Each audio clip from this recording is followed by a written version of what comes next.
Hola a todas las personas que nos ven en este canal, soy Jorge Quevedo. Vamos a continuar con la lectura de este libro de Zecharia Sitchin, Los Reinos Perdidos. La última vez hablábamos de esa cultura chavín, estamos en Perú.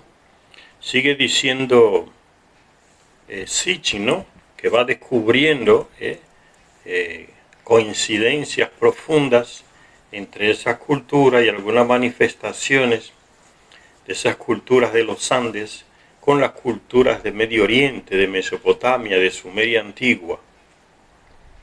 Sigue diciendo Sitchin, las deidades que portan tocados, hablando de ciertas representaciones en piedras y en huesos que aparecen ahí en los Andes.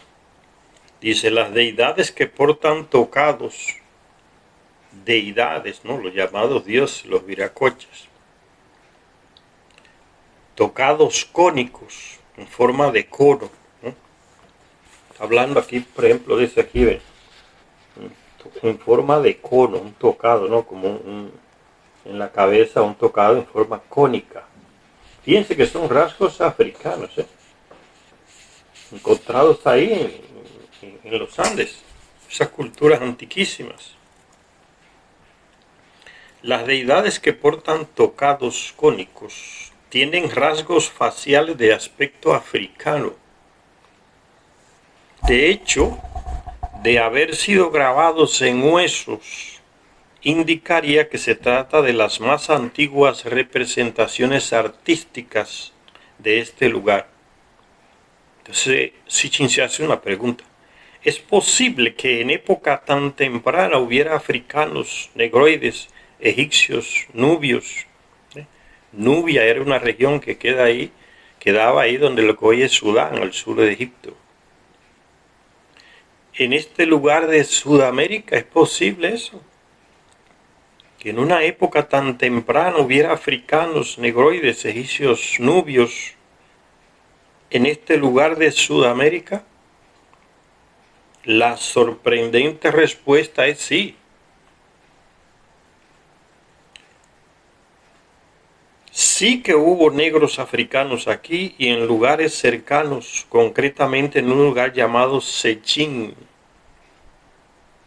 Y dejaron tras de sí sus retratos. En todos estos lugares hay docenas de piedras grabadas que llevan imágenes de esta gente. En la mayoría de los casos se le puede ver sosteniendo algún tipo de herramienta. En muchos casos se representa al ingeniero relacionado con un símbolo de obras hidráulicas. Un ingeniero de obras hidráulicas. Aquí está la señal del agua, ¿ve? Y él con su instrumento en la mano. Alguna obra hidráulica realizaban estas culturas, estas gentes, africanos, en Preamérica, en los Andes. Ya los vimos en Centroamérica, en Mesoamérica, están en los Andes, o sea, se desplazaron de norte a sur. Como ya vimos en las anteriores lecturas, que nos dice Sitchin. En los lugares costeros, al lado de la costa del mar Pacífico, en los lugares costeros que llevan a los emplazamientos chavín en las montañas, los arqueólogos han encontrado cabezas esculpidas de arcilla, no de piedra, que debieron de representar a los visitantes semitas, descendientes de Sem, uno de los hijos de Noé que pobló esa región, ahí en Medio Oriente, Israel, Palestina, Siria, Arabia, Turquía, Jordania, toda esa región de Medio Oriente, los descendientes de Sem y uno de los hijos de Noé, entonces se le llama semitas. Ahí me viene a la mente esa manipulación que están haciendo los llamados israelitas, que están ahí ocupando todo el territorio de Palestina, matando gazatíes, cometiendo genocidio con el apoyo de los estadounidenses y los europeos que les mandan las bombas. y los apoyan también, que ellos dicen que si usted dice algo en contra de Israel, después decir no, que ustedes están cometiendo genocidio con los gazatíes. Las pruebas están ahí, han destruido casi completamente a Gaza. ¿eh? Violan los acuerdos que hacen y siguen matando y no paran. Y ya lo dijeron, aquí no queremos Estado palestino, ya lo han dicho. No respetan ley internacional. Inmediatamente usted publica eso y dicen, usted es antisemita. Y ahí viene la manipulación, porque para el ignorante que se deje engañar cuando le dicen antisemita, como que le están diciendo que usted es en contra de Israel. O sea, usted no puede ir en contra de los asesinos, de los genocidas. Ya usted es antisemita y le ponen ese sello. Pero cuando uno estudia esas culturas se da cuenta que están manipulando, son hipócritas. Semitas son los descendientes de Sem. Entonces todos israelitas, judíos, palestinos, sirios, jordanos, turcos, esos árabes de Arabia Saudita, Irán, todos son descendientes del mismo tipo, de Sem, hijo de Caín, hijo de Adán, hijo de Noé. Todos son semitas, pero ellos se han apropiado como que semitas solo son ese grupito de esa gente que están ahí en Israel. Ven cómo manipulan a medio mundo porque son hipócritas y mentirosos. Semitas son todos los descendientes de Sem. Mas ellos se apropian del término y dicen, no, usted es un antisemita. Que la hipocresía de esa gente, por eso hay que leer mucho para no dejarse manipular. Sigue diciendo entonces Sitchin que personas con rasgos semitas, porque ya dijimos anteriormente que los negroides vinieron de Egipto con gente también de piel blanca, de esa descendencia de Sem, de Medio Oriente, barbudos, y con los rasgos, la nariz aquella un poco encorvada encima, rasgo de esa región, de Medio Oriente.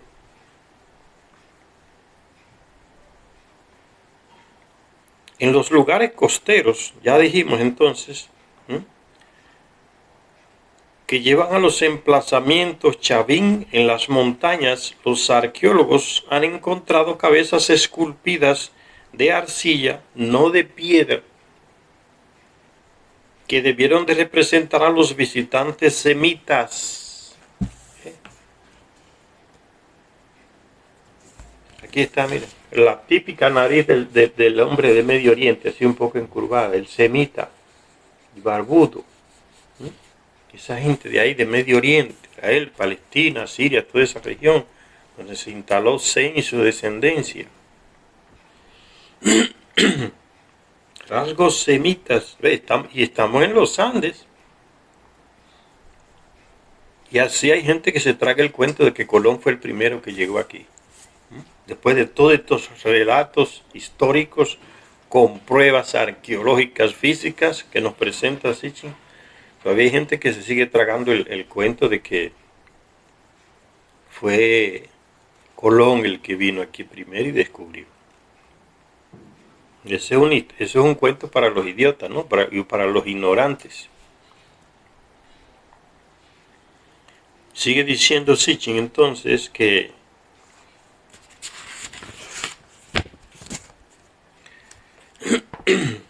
una de ellas, de esas cabezas esculpidas, era tan increíblemente similar a las esculturas asirias, ¿no? de Medio Oriente, de lo que hoy es Irak y Siria, por esos lados, por ahí. Era tan parecida, ¿no? Tan increíblemente similar a las esculturas asirias que el europeo, el alemán que descubrió como que nadie antes la había hecho, ¿no? La había visto. Le ponen a ese tipo que él fue que la descubrió. El mismo show siempre de los europeos, ¿no? Que se creen que porque visitan un lugar y ellos lo ven primero y escriben algo sobre eso que vieron, ellos son los que descubrieron eso. Los cientos y cientos de personas que viven en esos lugares y ven eso diariamente desde que nacen hasta que mueren, son descubridores. Y es la hipocresía de la cultura europea, estadounidense, que tiene esa manía, ¿no?, de presentarse como los descubridores. Entonces dice que una de esas cabezas era tan increíblemente similar a las esculturas asirias que un alemán, un antropólogo alemán, que la vio, llamado Heinrich Uvetlohe Doring.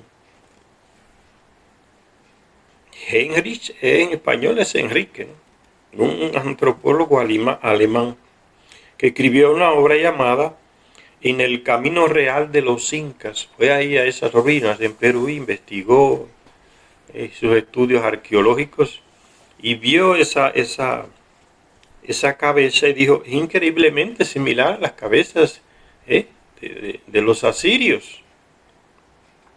Esculturas que él había visto allá en Asiria, donde visitó también ese alemán. Dice, es increíble la similitud de estas mismas. Son las mismas prácticamente. Aquí en los Andes y allá en Asiria, en Medio Oriente.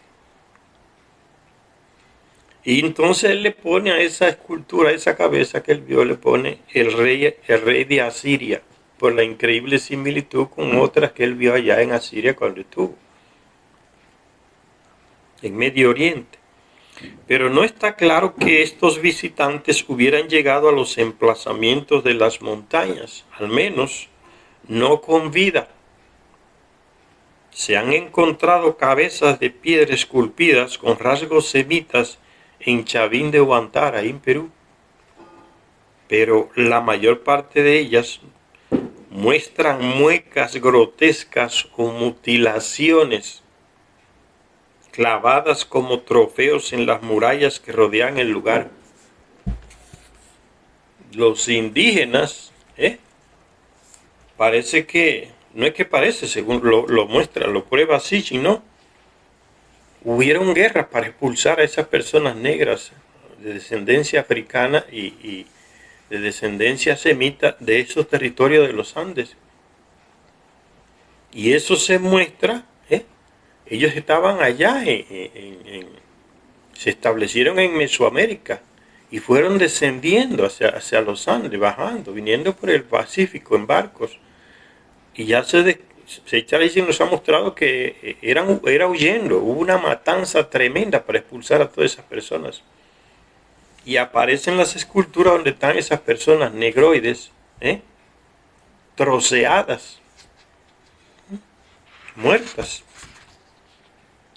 Muestran muecas grotescas o mutilaciones clavadas como trofeos en las murallas que rodean el lugar. En Huántar, en Chavín de Huántar, ahí en Perú.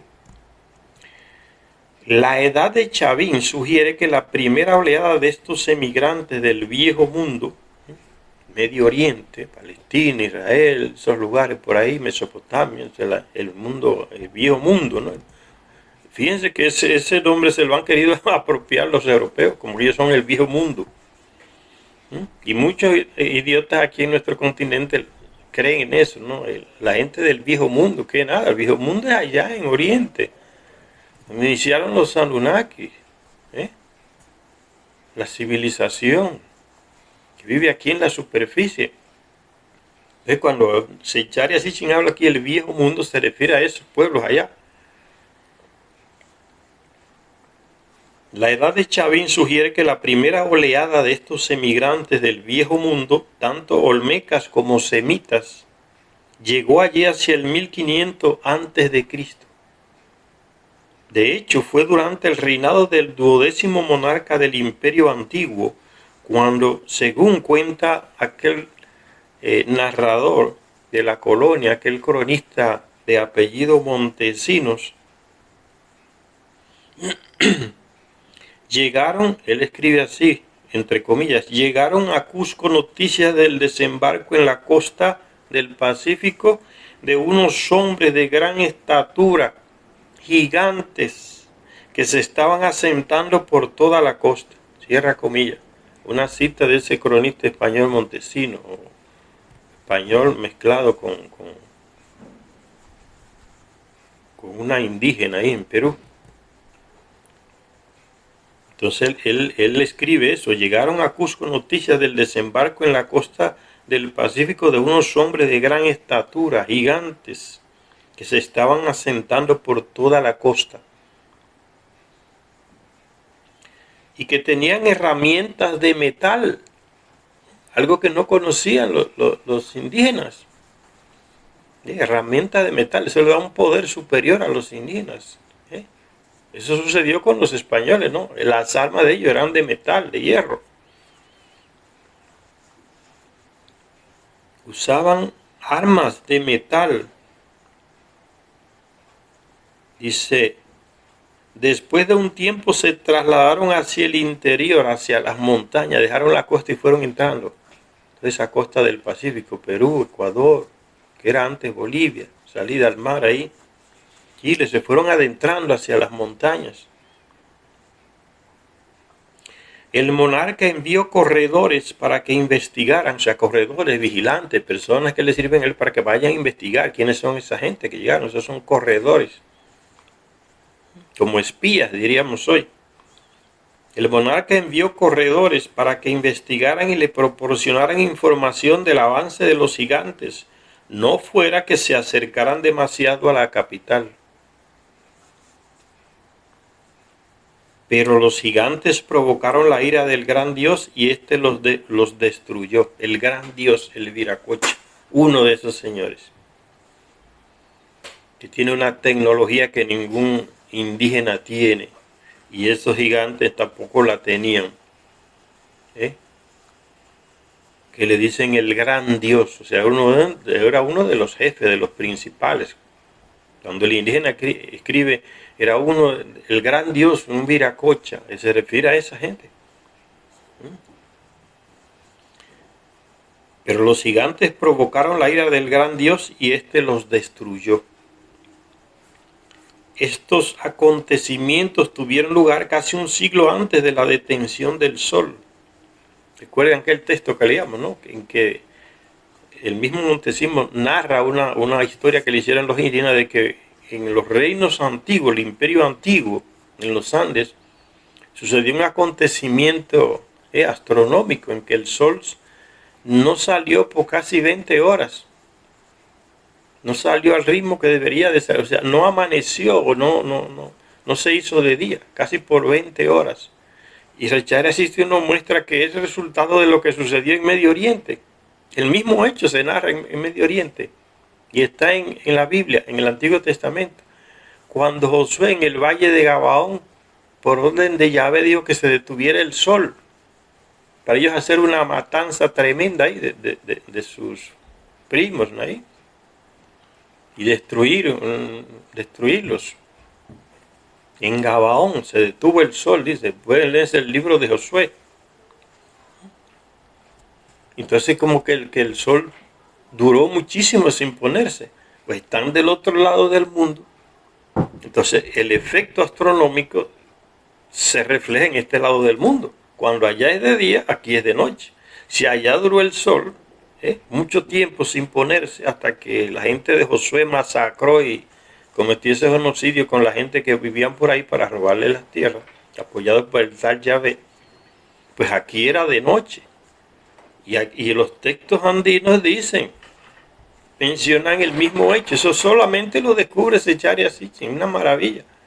Que aquí dicen aquí los textos son más concisos y más concretos que los textos de allá de Medio Oriente, del Antiguo Testamento, porque aquí dicen el tiempo, aquí dicen por casi 20 horas no salió el sol. ¿Ven? El mismo hecho astronómico de los dos lados del mundo.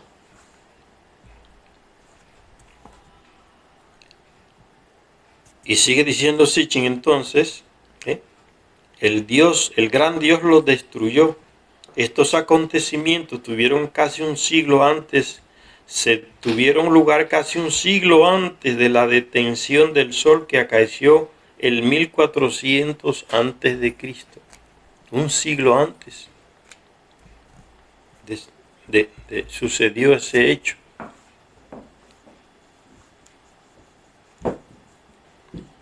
Dice, es decir, hacia el 1500 antes de Cristo. momento en el que se construyeron las instalaciones hidráulicas de Chavín. ¿Quién le daba la tecnología al indígena de los Andes para construir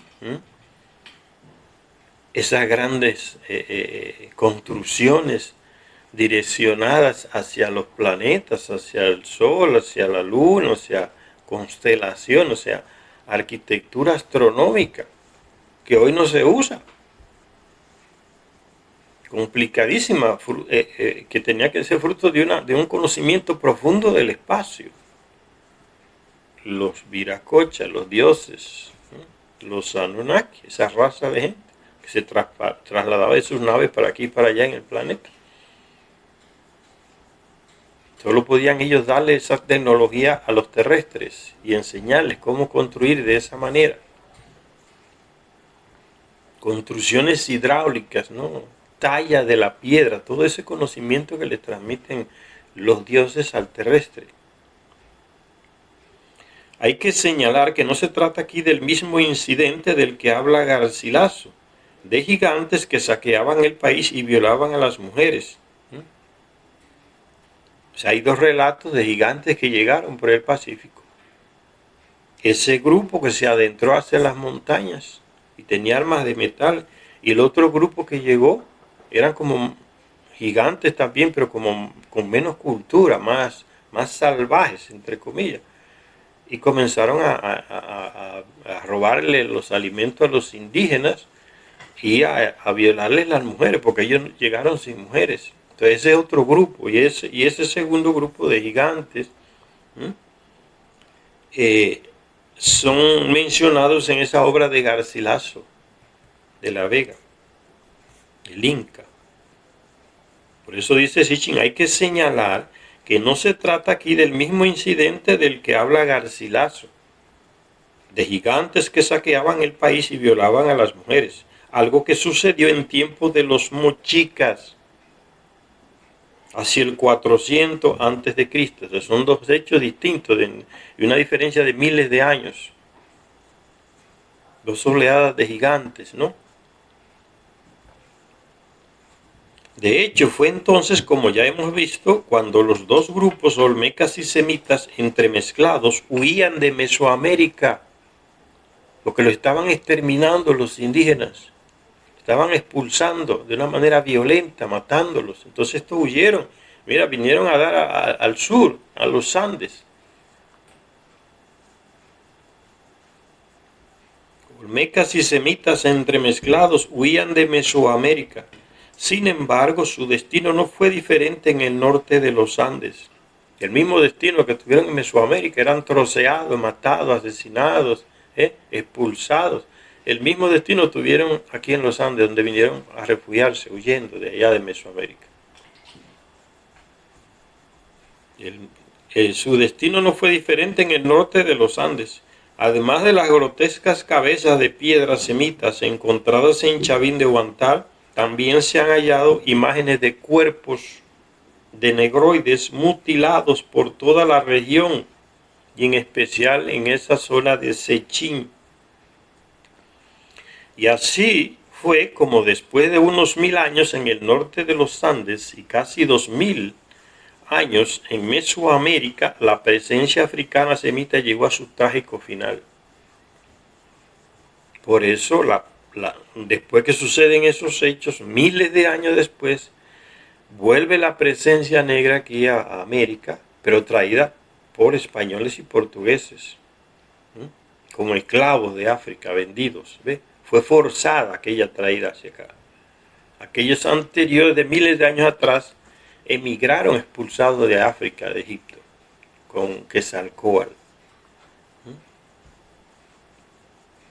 Y así fue como después de unos 1000 años en el norte de los Andes y casi 2000 en Mesoamérica, la presencia africana semita llegó a su trágico final. Desaparecieron completamente, pero se puede decir que desaparecieron completamente. No se mezclaron, no existe el ADN de ellos. Esa investigación no se ha hecho. Aunque algunos africanos pudieron llegar más al sur, como atestiguan los descubrimientos de Tiwanaku. Ya eso aquí en Bolivia. Entonces siguieron hacia el sur. La expansión africano-semita en los Andes proveniente de Mesoamérica no parece que fuera más allá de la región de la cultura chavín. Como que hasta ahí llegaron. Porque también ahí fue el exterminio total de ellos. Los relatos de gigantes destruidos por la mano divina, aquel Dios que destruyó a esos gigantes porque estaban haciendo demasiado abusos contra los indígenas, violaban las mujeres, les destruían, les comían todos los alimentos, arrasaban con todo. Y el indígena no tiene la tecnología para enfrentarlos. Quien los destruye es uno de esos señores. Tienen la tecnología y las armas. Los dioses. Los relatos de gigantes destruidos por la mano divina son algo más que una leyenda. Pues algo más que una leyenda. O sea que es historia. Son los cronistas españoles que todo esto le llaman leyenda. Y cuando no mitologías. Desacreditando la historia de este continente, los indígenas.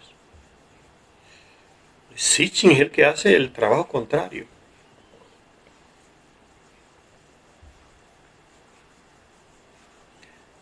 Dice, los relatos de los gigantes destruidos por la mano divina son algo más que una leyenda. Pues es bastante posible que allí, en el norte de los Andes, se encontraran los reinos de dos dioses, con una frontera invisible entre jurisdicciones y subordinados humanos.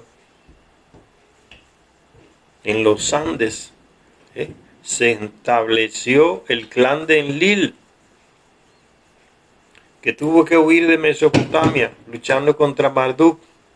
Y cuando se destruyó la civilización sumeria ya por los ataques nucleares, la lucha entre ellos, el clan de Enlil, el clan de Enki, Enlil y su hijo Ninurta vinieron acá y fundaron estos reinos acá. O antes ya tenían sus dominios aquí, no sus reinos, sus dominios aquí. El centro era Tiwanaku.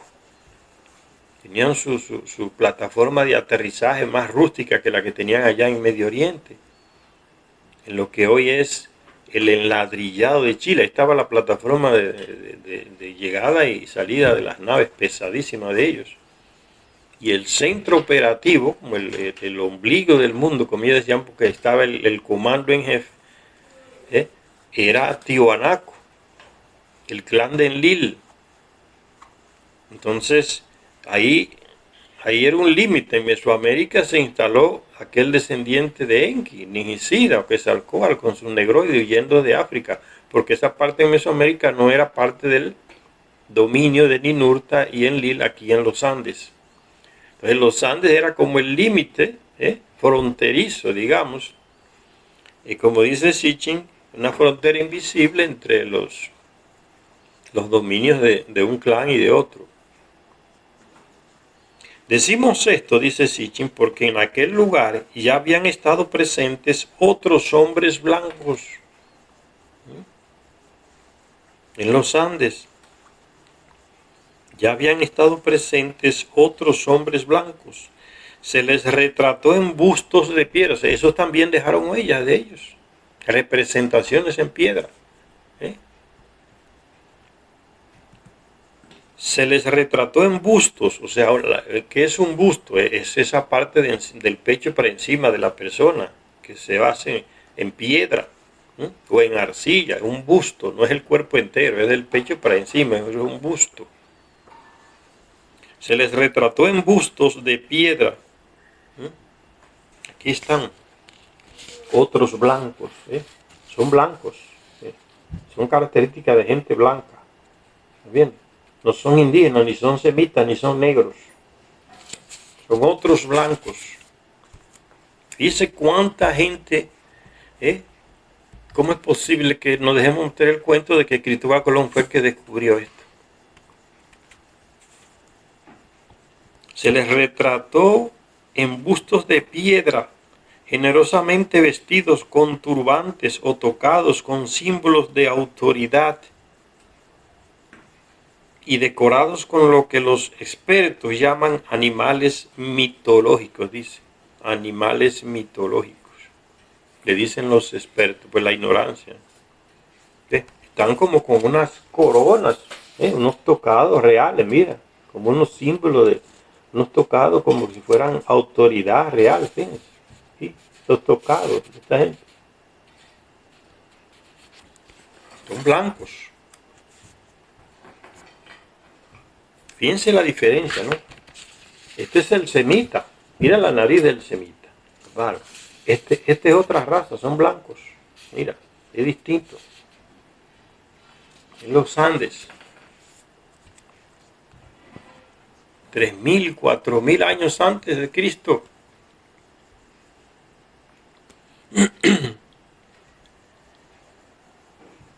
Estos bustos se han encontrado en su mayor parte en un lugar cercano a Chavín llamado Aija. Sus rasgos faciales, en especial sus rectas narices, los identifican con indoeuropeos. Solo podían ser originarios de Asia Menor y Elam en el sureste y con el tiempo del Valle del Indo en el lejano oriente. El Valle del Indo, lo que hoy está ahí entre Pakistán y la India. Gente de esa raza por acá, en los Andes, miles de años atrás. Por los rasgos, dice Sitchin, solo podían ser indoeuropeos. Y están las pruebas físicas, ¿ves? Representaciones en piedra, datadas con la data, ¿no? De 4.000, 3.000, 2.000 años. Sus rasgos faciales, en especial sus rectas narices, los identifican como indoeuropeos y solo podían ser originarios de Asia Menor y Elam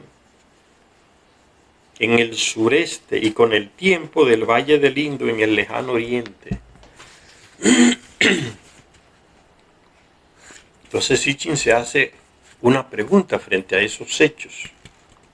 ¿Es posible que gente de tan distantes tierras cruzara el Pacífico y llegar a los Andes en tiempos prehistóricos? Se hace esa pregunta Sitchin. El nexo que evidentemente existió, la relación, el nexo, el contacto que evidentemente existió, se confirma en unas representaciones que ilustran las hazañas de un antiguo héroe de Medio Oriente, de Oriente Próximo. Aquí en los Andes se encontraron exactamente las mismas representaciones de historias de allá, de Medio Oriente.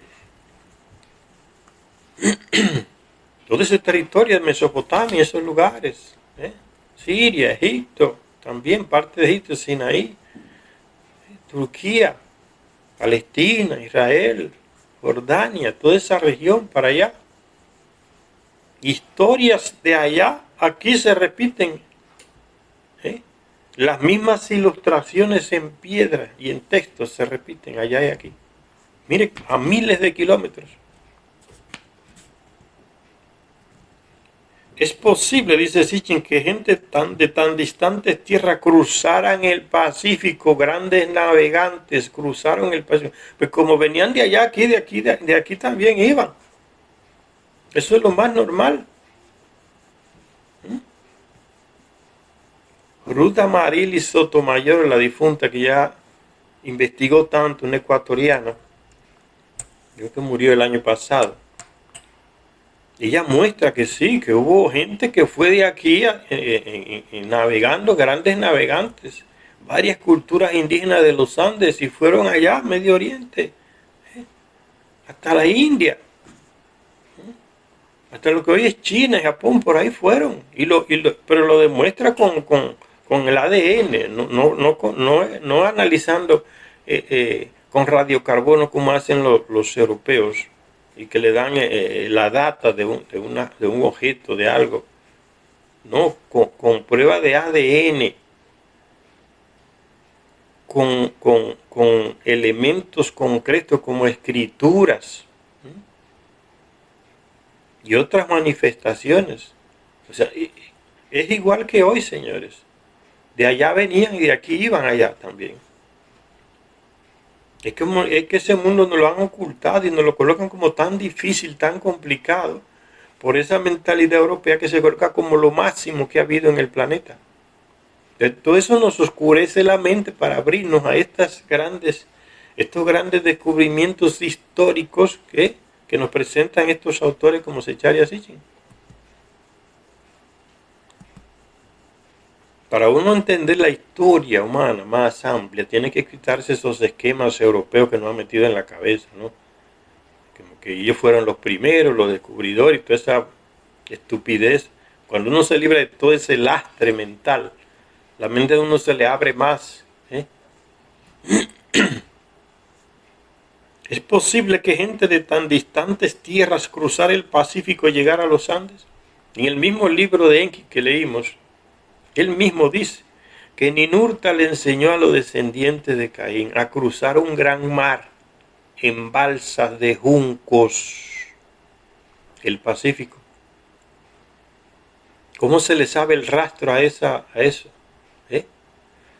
El ADN o el DNA de los indígenas de los Andes es el mismo allá en Asia, en Indonesia, señores.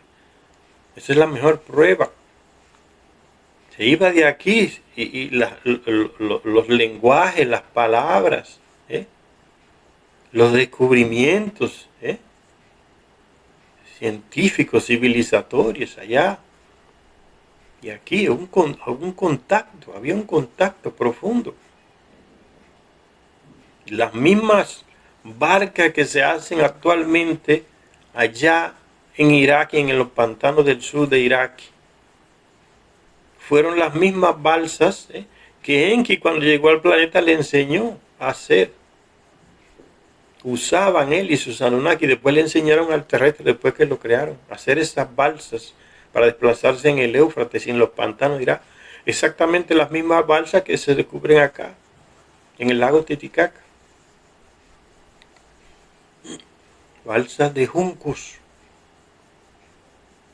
¿Es posible que gente de tan distantes tierras cruzara el Pacífico y llegar a los Andes en tiempos prehistóricos?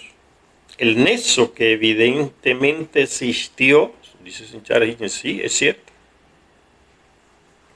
Fue posible, existió. Y eso se confirma en unas representaciones que ilustran las hazañas de un héroe de Oriente Próximo, cuyos relatos se contaban una y otra vez. Se trata del rey Gilgamesh, rey de Uruk, allá en Mesopotamia, o Erech, como se dice, se le llama a esa ciudad en el texto del Antiguo Testamento, la ciudad de Erech. ¿Recuerdan? Gilgamesh, que reinaba ahí porque su padre fue rey. Y su madre era una Anunnaki, que tuvo a Gilgamesh con ese terrestre rey. Ese rey padre de Gilgamesh murió y él heredó el trono. Y esa mujer Anunnaki, que era madre de Gilgamesh, Ninsun, se llamaba, o se llama, o sea, puede ser que esté vivo. Miles de años antes había tenido un hijo rey anteriormente, que se había casado con otro rey. Miles de años antes, ahí en esa misma región. Y pues ya le expliqué por qué esa gente vive tanto tiempo. Ya eso lo he repetido miles de veces ya en los videos que he estado planteando, ¿no? Por el ciclo de vida de ellos, diferente al ciclo de vida nuestro.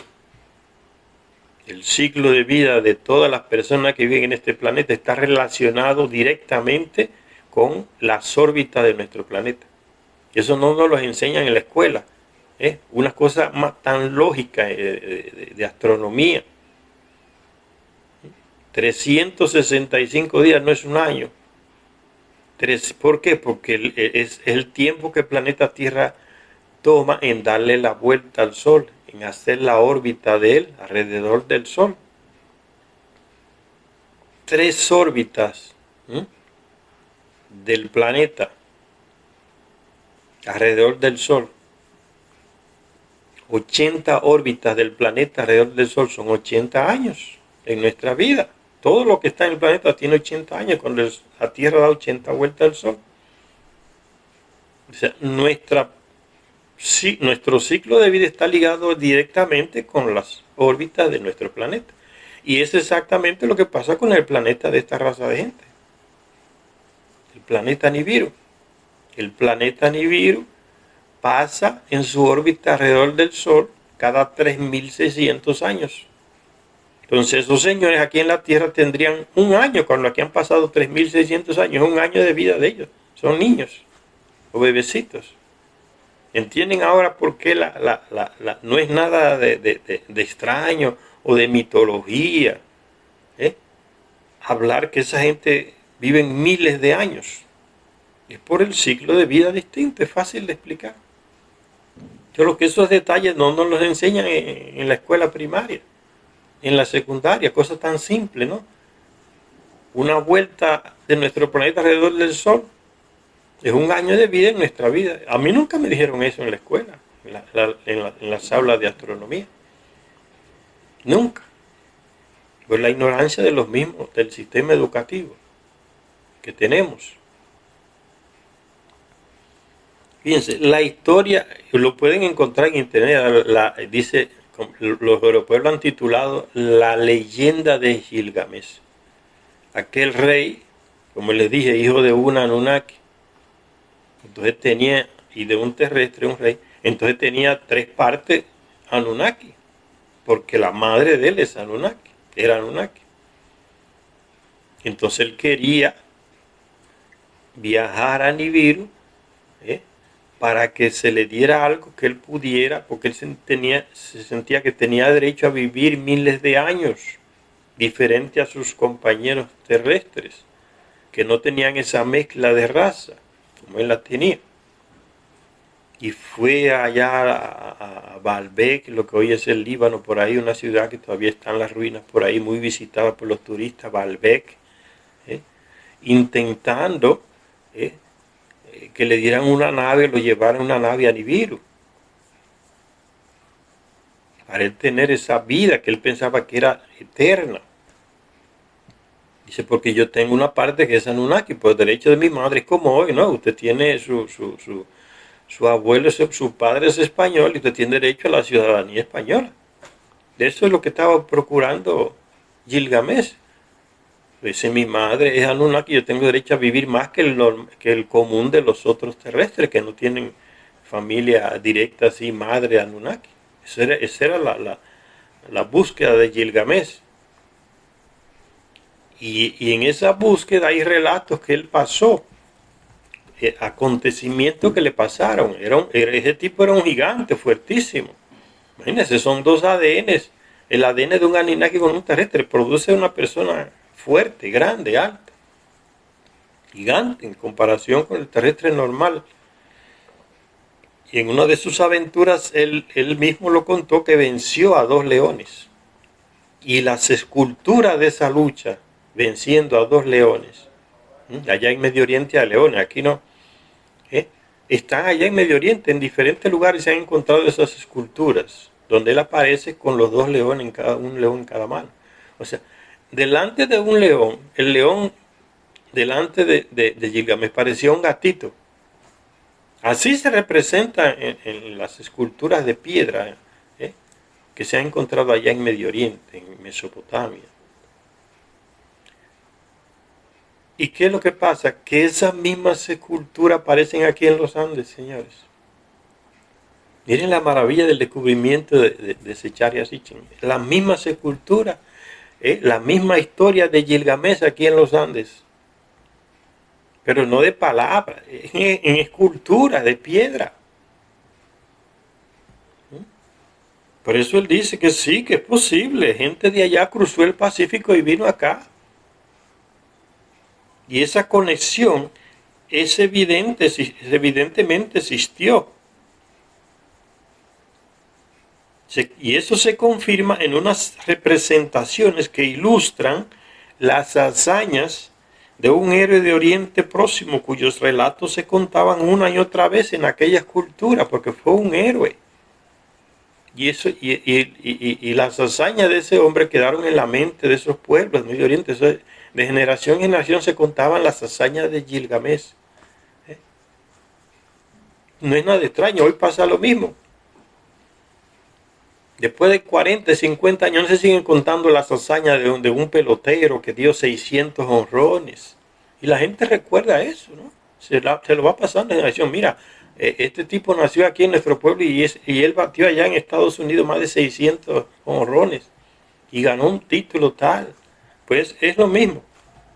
Esa conciencia se mantiene en aquellos pueblos de Oriente Medio, ¿no? Y se representaba en diferentes esculturas que hacían en piedra, y por eso duran tanto tiempo. Entonces aquí en los Andes aparece el mismo tipo, exactamente representaciones de él haciendo lo mismo. Se trata de Gilgamesh, rey de Uruk, la bíblica Erech, que reinó hacia el 2900 antes de Cristo. Está la fecha en que reinó Gilgamesh allá en Erech, Uruk, ahí en Mesopotamia. Cerca del río Éufrates estaba esa ciudad. Ciudad que se menciona en el Antiguo Testamento. Entonces no es mito, es historia. 2900, en el año 2900 antes de Cristo reinó ese tipo allá en Erech, Uruk. Él partió en busca del héroe del diluvio. Él era descendiente de Noé, de esa misma raza de terrestres que se mezclaban con Anunnaki, los llamados patriarcas. Léanse el Antiguo Testamento para que vean que uno vivía 600, otros 700, otros 900. O sea, tiene la genética cercana del Anunnaki, el ciclo de vida más largo que el terrestre común. Y en una de esas búsquedas por una vida más larga, un ciclo de vida más amplio, él llegó allá a los montes del Líbano y se encontró con su ascendiente, que era el llamado Noé en la Biblia, Shusudra. Partió en busca del héroe del diluvio, al cual, según la versión mesopotámica, los dioses le habían concedido la inmortalidad. No era la inmortalidad, es que le habían dado el ciclo de vida larguísimo al tal Noé de la Biblia, que es Shusudra, en los textos más antiguos de Mesopotamia y de Sumeria. Y como ya le explicamos en la lectura anterior, ¿no? Enlil, el comandante en jefe de ellos, que después vino a vivir aquí en Tiwanaku con su hijo Ninurta, allá, cuando estaban allá después del diluvio, le concedió a Shusudra y a su esposa vivir en un lugar de él y alimentarse y beber de una agua que tenía una planta traída por ellos de Nibiru. Y cuando bebían esa agua, donde estaba esa planta, el ciclo de vida se les renovaba, no se ponían viejos. No era solo que vivían muchos años, es que el cuerpo no se le echaba a perder con los años, se mantenían en una misma. No es de ahí que sale la fuente de la juventud, que se mataban los reyes europeos procurando la fuente de la juventud en distintas partes del mundo. El del agua donde estaba esa planta, el que la bebía, tenía un efecto genético en el terrestre. Dice Gilgamesh que partió en busca del héroe del diluvio, al cual, según la versión mesopotámica, los dioses le habían concedido la inmortalidad. Sus aventuras se contaron, las aventuras de este Gilgamesh, rey de Erech, se contaron en lo que se conoce hoy como la epopeya de Gilgamesh. La pueden buscar en internet, está en español.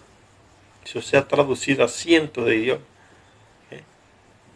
Entonces la colocan con ese título, la epopeya de Gilgamesh, que se tradujo en la antigüedad del sumerio al resto de lenguas de Oriente Próximo.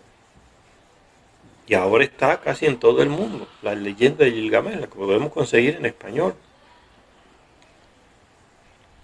Una de sus heroicas hazañas, en la que lucha y vence a dos leones con las manos desnudas, era una de las representaciones favoritas de los artistas antiguos, como la que se muestra aquí, perteneciente a un monumento de los hititas, allá en Siria, y entre Siria y Turquía.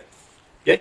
El tipo venciendo a dos leones, míralo aquí, las mismas representaciones, aquí está el mismo tipo.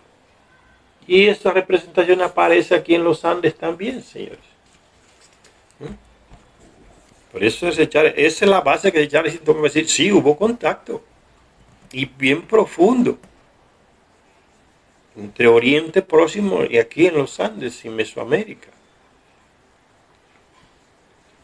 Sorprendentemente nos encontramos con la misma imagen en unas tablillas de piedra de Ahija, ahí en el Perú.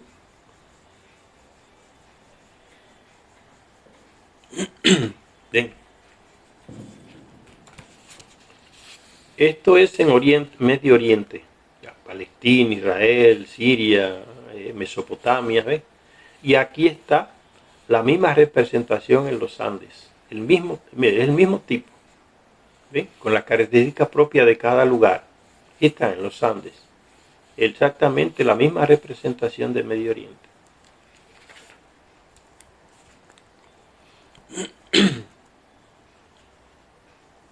Sorprendentemente nos encontramos con la misma imagen en unas tablillas de Ahija, ahí en el Perú, y de un lugar cercano, Callejón de Huaylus, también en el Perú, ahí, en el norte de los Andes. Entonces las tres representaciones que le acabé de mostrar, ¿no? Una de Medio Oriente y dos aquí en los Andes, del mismo personaje.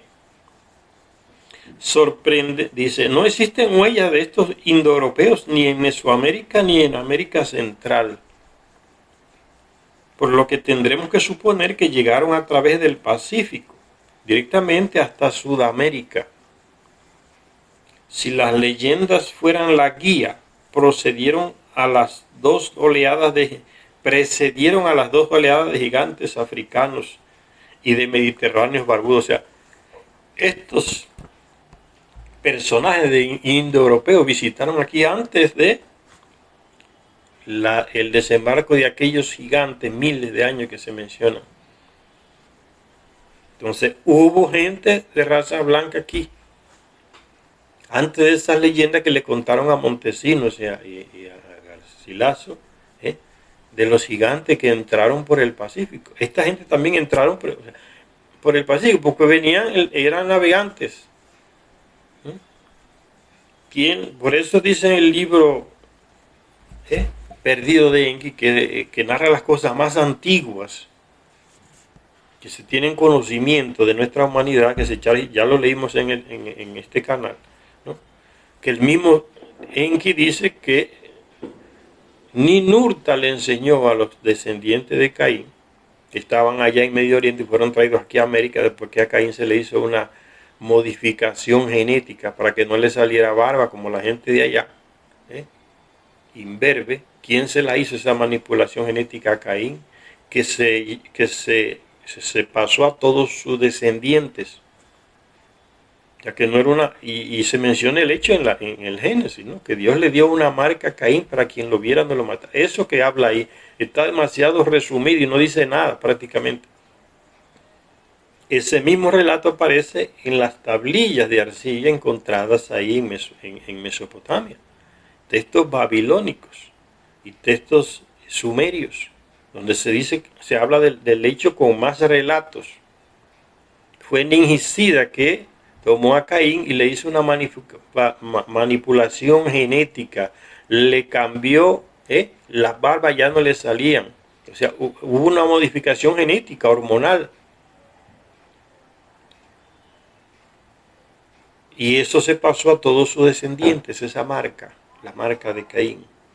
Eso fue después que Caín accidentalmente mató a su hermano Abel, que Enki dijo, tienes que irte de aquí. Entonces, como Ninurta fue el que crió a Caín, lo trajo aquí a estas tierras.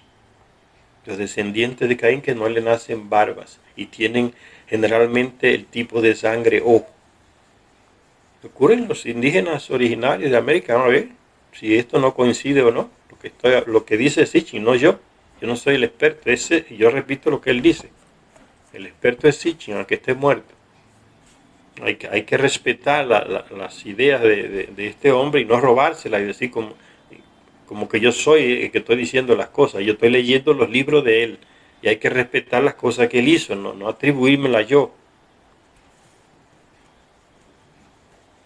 Entonces sigue diciendo, después que nos presenta ese ejemplo, dice, una de sus heroicas hazañas, hablando de Gilgamesh, es la que lucha y vence a 2 leones con las manos desnudas.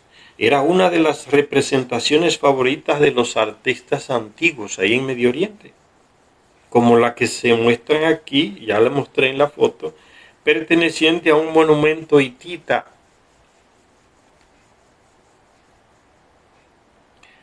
Sorprendentemente nos encontramos con la misma imagen aquí en unas tablillas de piedra en el lugar llamado Aija, allí en Perú, y de un lugar cercano, Callejón de Huaylus, en el norte de los Andes.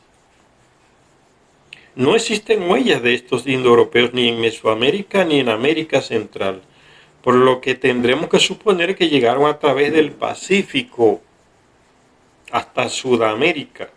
Si las leyendas fueran la guía, precedieron a las 2 oleadas de gigantes africanos y de mediterráneos barbudos.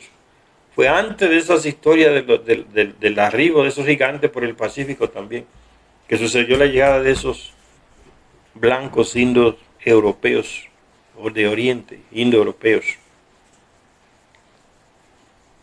Mediterráneos barbados.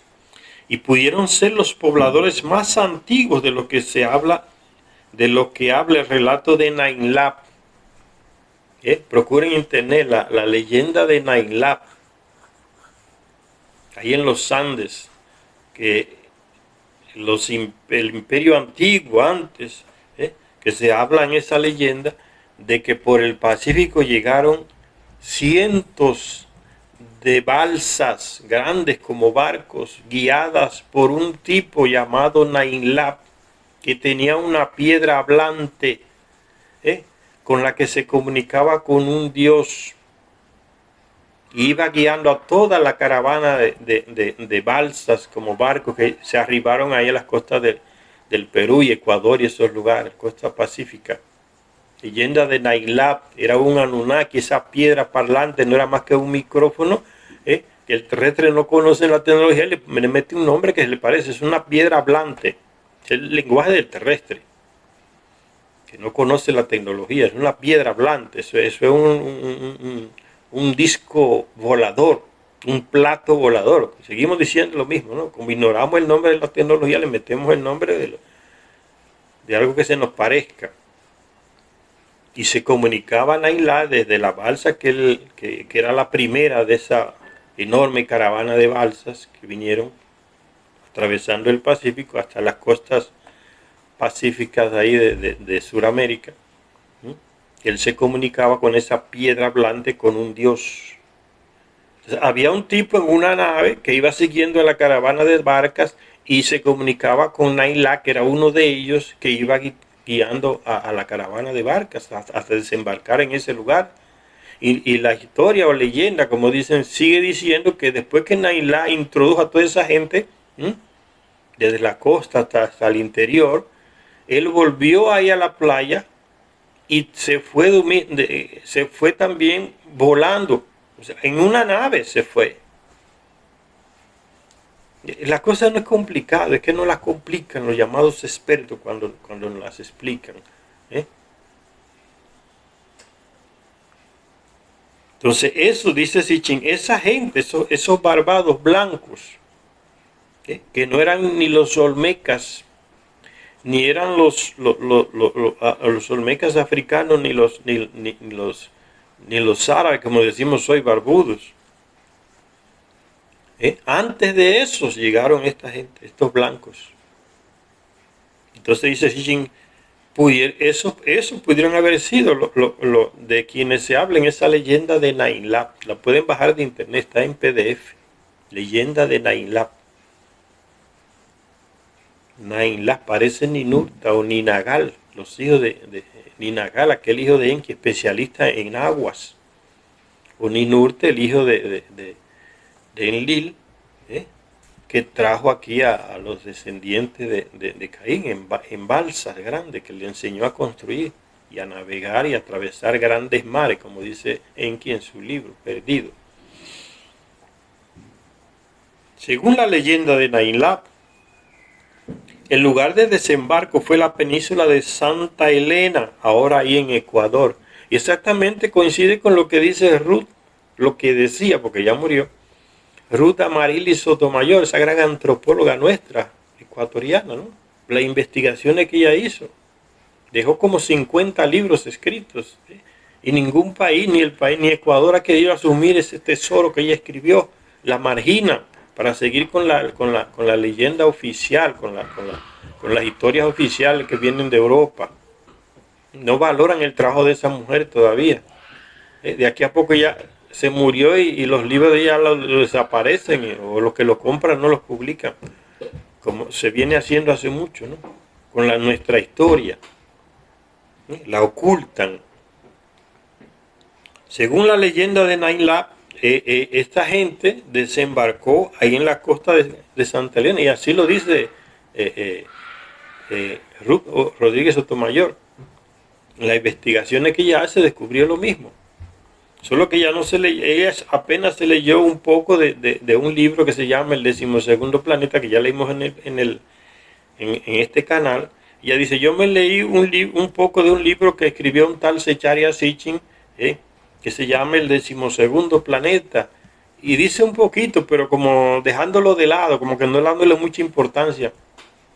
Cuando uno lee las cosas que escribió Ruth Amaryllis Sotomayor y lee las que escribió Zecharia Sitchin, que escribió antes de Ruth, uno se da cuenta que no hay contradicción, se complementan. Ella lo quiso como descalificar, como que no era eso, por ahí era lo que ella había descubierto. Por eso es una tendencia en las personas, ¿no? Como que esto es Pero ellos se complementan, porque yo leí un poco de las cosas de Ruth Amaryllis y estoy leyendo lo de Zecharia y se complementan muchas cosas. Como esto, ¿no? La leyenda de Nainlab. Según esa leyenda, el lugar de desembarco de estos indoeuropeos fue la península de Santa Elena, ahora en Ecuador, que junto con la cercana isla de La Plata se introduce en el Pacífico, esa punta de Ecuador que se mete al Pacífico. Las excavaciones arqueológicas han confirmado unos asentamientos muy antiguos allí en esa zona, ¿ves? Comenzando con lo que se llama la fase valdiviana, que le ponen nombre de los conquistadores españoles, la fase valdiviana, como es la tendencia europea en los antropólogos de nuestro continente, ¿no? Le meten un nombre de uno de esos que vinieron a robar, Valdivia, español. Comenzando con lo que se llama la fase valdiviana hacia el 2500 a.C., entre los dos descubrimientos de los que se da cuenta el reconocido arqueólogo ecuatoriano Emilio Estrada en su obra Últimas civilizaciones prehistóricas, existen estatuillas de piedra con el mismo rasgo de la nariz recta, tipo indoeuropeo, blanco. Existe, ¿ves? Este hombre lo descubre, el arqueólogo ecuatoriano. Existen estatuillas de piedra con el mismo rasgo de la nariz recta. Figura. Así como un símbolo en cerámica, que era el jeroglífico hitita de dioses, para dioses. Aquí está. La nariz recta del personaje y este símbolo de la cultura hitita, que se ha encontrado aquí también en Sudamérica, para nombrar a los dioses, el símbolo de la escritura hitita, esto significa dioses en la escritura hitita. encontradas acá. Un antropólogo argentino brasileño que encontró escritura hitita en una piedra llamada Piedra de Ingá, ahí en Brasil. Exactamente la misma escritura de los hititas allá, entre Turquía y Siria, donde ellos tenían su imperio, el imperio de Acti, que vencieron a los egipcios muchas veces. Eran unos grandes guerreros. Se menciona en el texto del Antiguo, en algunos textos del Antiguo Testamento, los hititas, grandes guerreros que tenían ética en la guerra, no como los estadounidenses, los israelíes, que matan a todo el mundo, traicionan la palabra, son mentirosos, hipócritas, genocidas. Los hititas tenían ética. Por eso Russo Tomayor dice, los hititas fueron de aquí a allá, por las pruebas que ella encuentra aquí, en el Ecuador, ahí en Brasil.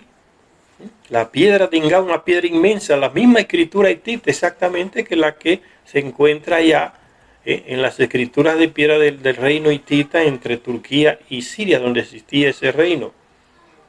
Los hititas se menciona, como ya les dije en algunos textos del Antiguo Testamento.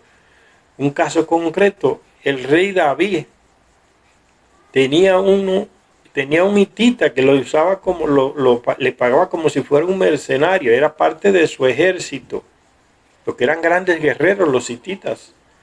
A veces eran contratados para luchar a favor de algún rey por ahí que les ayudara. Y David contrató a un hitita, Urías. Cuando David, ya yo que eso está en el segundo libro de Samuel, que habla del rey David. Cuando David vio a la mujer de Urías bañándose en el techo de una casa allá, se volvió loco con el cuerpo de esa mujer. Y como rey al fin, podía hacer lo que le diera la gana, la mandó a buscar. Se la llevaron al palacio, le dijeron que esa era la mujer de Urías, el mercenario, como decimos hoy, que estaba en su ejército. Y él dice, no, esta es mía. Y para quedarse con la mujer, tuvo sexo con ella, hasta le metió un hijo. Mandó a buscar a Urías. Y después que Urías llegó, no quiso estar con su esposa por una cuestión de creencia religiosa de él. Dice, no puedo tener sexo con mi esposa todavía hasta que no haga tal cosa. Entonces David le dijo a un comandante en jefe de él, a un comandante militar, llévate a Urías allá, a la batalla que ustedes están teniendo allá con tal pueblo, no me lembro cuál era, y mételo enfrente, allá en el frente de batalla, para que lo maten rápido. Y así se quedó David con la mujer de Urías el hitita. Lean, está en el Antiguo Testamento, el libro de Josué. Y esos eran los reyes disque elegidos por Yahvé. Un monte de sinvergüenza y corrupto. Rey David. Y dice Charles entonces que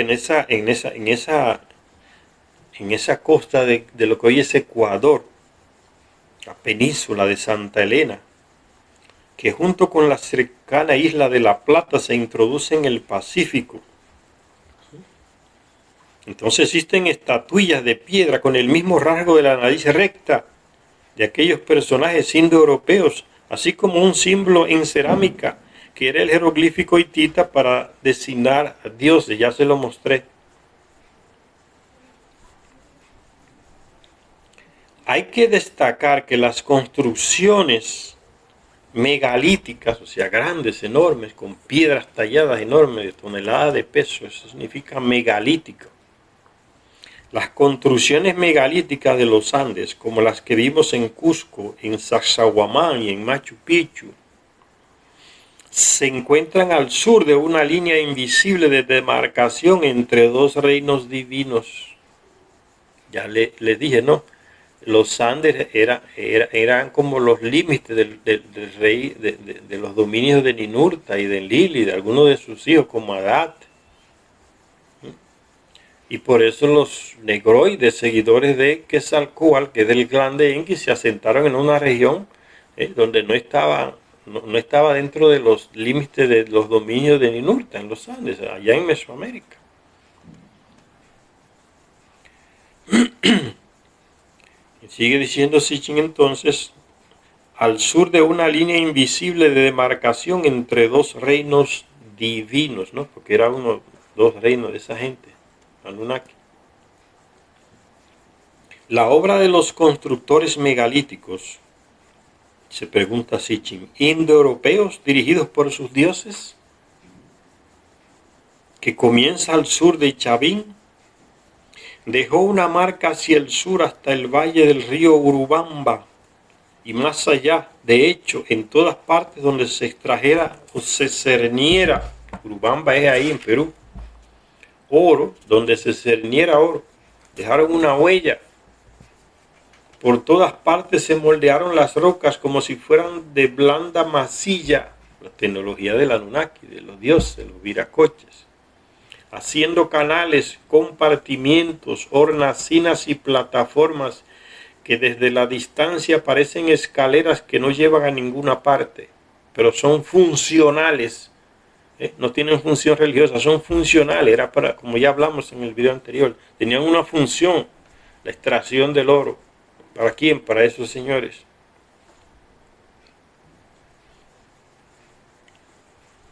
Túneles excavados en las laderas, fisuras que se agrandaron hasta convertirlas en corredores cuyas paredes se alisaron o se moldearon o se modelaron con ángulos precisos, geometría precisa, miles de años atrás.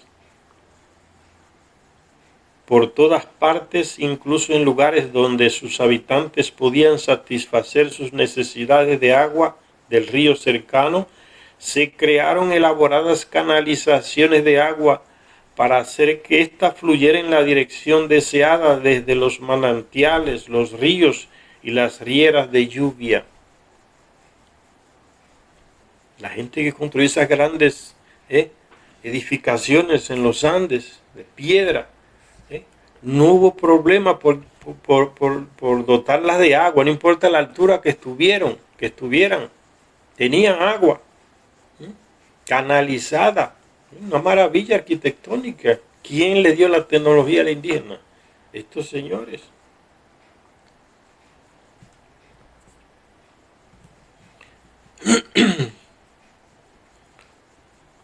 Elaboradas canalizaciones de agua para hacer que ésta fluyera en la dirección deseada desde los manantiales, los ríos o las rieras de lluvia.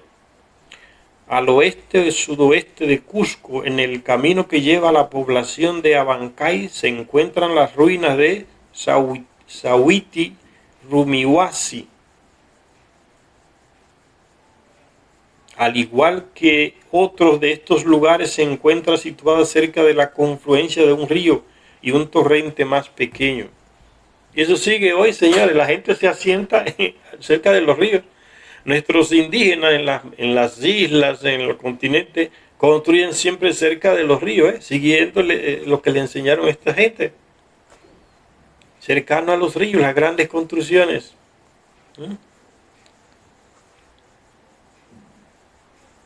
Al igual que otros de estos lugares, se encuentra situado cerca de la confluencia de un río y un torrente más pequeño. Hay restos de un muro de contención y los remanentes de unas construcciones de gran tamaño que en otro tiempo se levantaron allí, como señaló un señor llamado Luis A. Pardo en un estudio dedicado a este lugar, titulado Los grandes monolitos de Sayhuiti. El nombre significa en lengua nativa pirámide truncada, construcción de pirámides, señores. Ese tipo de construcción lo trajeron ellos aquí al planeta. Comenzó en Sumeria, con construcciones piramidales. Los famosos sigurat, que eran las residencias de ellos allá en Mesopotamia antes del diluvio. No era esa, no estamos hablando de esa pirámide de las tres de Egipto, que eran lisas, porque eso no era para vivienda de nadie, eso era balizas para guiar a las naves que vienen del espacio de ellos, las pirámides de Egipto, ¿no?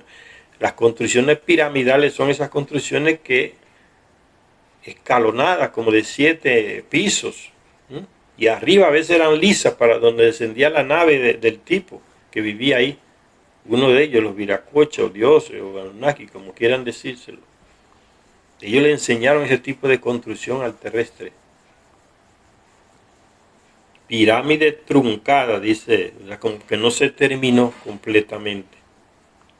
Vamos a hacer una parada por aquí, señores, y seguimos leyendo después esta maravilla que nos dejó Sitchin. Gracias a todas y a todos los que nos ven en este canal.